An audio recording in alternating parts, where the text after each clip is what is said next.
ಬಹಳ ಖುಷಿಯಿಂದ ಹೆಮ್ಮೆಯಿಂದ ಈ ಪುಸ್ತಕ ಸಂತೆ ಕಾರ್ಯಕ್ರಮ ಉದ್ಘಾಟನೆ ಮಾಡಿದ್ದೇನೆ. ಈ ಕಾರ್ಯಕ್ರಮ ಆಯೋಜನೆ ಮಾಡಿದಂಥ ಕನ್ನಡ ಸಾಹಿತ್ಯ ಪರಿಷತ್ತು, ನಮ್ಮ ಪರಮ ಪೂಜ್ಯ ಗುರುಗಳಾದಂಥ ಬಸಲಿಂಗ ಪಟ್ಟದೇವರ ಸಾನ್ನಿಧ್ಯದಲ್ಲಿ ಹಿರೇಮಠ ಸಂಸ್ಥಾನ ಭಾಲ್ಕಿ ಹಾಗೂ ಗುರುನಾಥ ರಾಜ್ಗೆ ಅವರ ಸಂಯುಕ್ತ ಆಶ್ರಯದಲ್ಲಿ ಈ ಒಂದು ಕಾರ್ಯಕ್ರಮ ಅತ್ಯಂತ ಅಚ್ಚುಕಟ್ಟಾಗಿ ಆಯೋಜನೆ ಮಾಡಿದ್ದಾರೆ.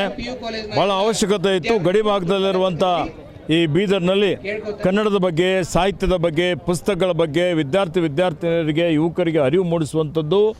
ನಾವೆಲ್ಲ ಹೇಳ್ತೀವಿ ನಾಲೆಜ್ ಈಸ್ ಪವರ್, ಜ್ಞಾನವೇ ಶಕ್ತಿ ಅಂತ ಹೇಳ್ತೀವಿ. ಜ್ಞಾನ ಬೆಳಿಬೇಕು ಅಂತ ಹೇಳಿದರೆ ಆ ಪುಸ್ತಕ ಓದುವ ಮುಖಾಂತರ ಮಾತ್ರ ಬರಲಿಕ್ಕೆ ಸಾಧ್ಯ ಆಗ್ತದೆ. ಓದುವ ಅಭಿರುಚಿ ಭಾಳ ಕಡಿಮೆ ಆಗ್ತಾಯಿದೆ, ಭಾಳ ಅತ್ಯಂತ ನೋವಿನ ಸಂಗತಿ. ಹೀಗಾಗಿ ಮಕ್ಕಳಲ್ಲಿ, ಇವತ್ತು ಯುವಕರಲ್ಲಿ ಪುಸ್ತಕ ಓದುವ ಅಭಿರುಚಿ ಜಾಸ್ತಿ ಮಾಡುವಂಥದ್ದು ಭಾಳ ಅವಶ್ಯಕತೆ ಇದೆ. ಇವತ್ತಿನ ಕಾಲದಲ್ಲಿ ಭಾಳಷ್ಟು ಜನ ರೀಲ್ಗಳನ್ನು ನೋಡುವಂಥದ್ರ ಮುಖಾಂತರ ಮತ್ತು ಅವಶ್ಯಕತೆ ಇಲ್ಲದೇ ಇರುವಂಥ ಏನು ಕಂಟೆಂಟ್ಸ್ ಇದೆ ಅದೆಲ್ಲವನ್ನೂ ಇವತ್ತು ನೋಡಿ ಇವತ್ತು ಮಾನಸಿಕವಾಗಿ ದುರ್ಬಲರಾಗ್ತಾ ಇರ್ತಕ್ಕಂಥದ್ದು ನಾವು ನೋಡ್ತಾ ಇದ್ದೇವೆ. ಉತ್ತಮ ಸಾಹಿತ್ಯ ಬರಬೇಕು, ಹೊಸ ಹೊಸ ಕೃತಿಗಳು ಬರಬೇಕು.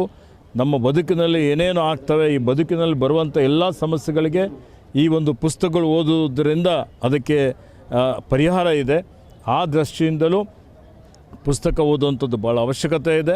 ಈ ಪುಸ್ತಕ ಸಂತೆ ಮುಖಾಂತರ ಇವತ್ತೇನು ಹೇಳ್ತಾರಲ್ಲ, ದೇಶ ಸುತ್ತು ಕೋಶ ಓದು ಅಂತೇಳಿ, ಆ ರೀತಿಯಲ್ಲಿ ದೇಶ ಸುತ್ತುವುದರಿಂದ ನಮಗೇನೊಂದು ಅನುಭವ ಆಗ್ತದೆ, ಏನೊಂದು ಅದರ ಸಂಸ್ಕೃತಿ, ಪರಂಪರೆ, ಇತಿಹಾಸ ತಿಳಿತದೆ. ಅದೇ ರೀತಿಯಲ್ಲಿ ಪುಸ್ತಕ ಓದೋದರಿಂದಲೂ ನಮ್ಮ ಜ್ಞಾನ ಹೆಚ್ಚಿಗೆ ಆಗ್ತಾಯಿದೆ. ಆ ಜ್ಞಾನದ ಮುಖಾಂತರನೇ ಇವತ್ತು ನಾವು ನಮ್ಮ ಬದುಕಿನಲ್ಲಿ ಒಂದು ಉತ್ತಮವಾಗಿ ಜೀವನ ನಡೆಸಲಿಕ್ಕೆ ಅದರಿಂದ ಸಾಧ್ಯ ಆಗ್ತದೆ. ಆ ನಿಟ್ಟಿನಲ್ಲಿ ಈ ಒಂದು ಪುಸ್ತಕ ಸಂತೆ ಕಾರ್ಯಕ್ರಮ ಸಹಕಾರಿ ಆಗಲಿ, ಯಶಸ್ವಿ ಆಗಲಿ ಅಂತೇಳಿ ಹೇಳಿ ಹಾರೈಸಿ ಆಯೋಜಕರೆಲ್ಲರಿಗೂ ಮತ್ತೊಮ್ಮೆ ನನ್ನ ಪರವಾಗಿ ಹಾರ್ದಿಕ ಅಭಿನಂದನೆಗಳನ್ನು ಸಲ್ಲಿಸುತ್ತೇನೆ.